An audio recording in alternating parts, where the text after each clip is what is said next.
International cricket কাউন্সিলের বার্ষিক হালনাগাদে নতুন ওয়ানডে র্যাঙ্কিং প্রকাশ করা হয়েছে।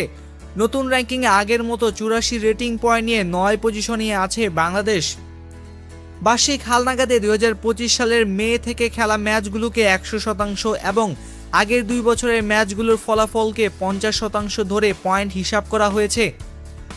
2027 সালের 31 মার্চ পর্যন্ত ওয়ানডে র্যাঙ্কিংয়ে শীর্ষ 8-এ থাকা দলগুলো সরাসরি বিশ্বকাপে খেলার সুযোগ পাবে। আয়োজক হওয়ায় দক্ষিণ আফ্রিকা ও জিম্বাবুয়ে সরাসরি খেলবে বিশ্বকাপে।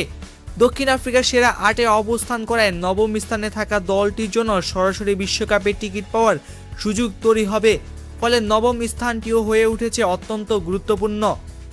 বাংলাদেশ বর্তমানে অবস্থান করছে 9 নম্বরে, তাদের রেটিং পয়েন্ট 84। বাংলাদেশের ঠিক নিচে অবস্থান করা ওয়েস্ট ইন্ডিজের বর্তমান রেটিং 74, তাদের সঙ্গে বাংলাদেশের ব্যবধান 10 পয়েন্টের। এই ব্যবধান আগে ছিল 6 পয়েন্টের, তাই বিশ্বকাপে সরাসরি খেলার সম্ভাবনা আরেকটু বাড়ল বাংলাদেশের। এদিকে ওয়ানডে র্যাঙ্কিংয়ে শীর্ষ স্থান ধরে রেখেছে ভারত।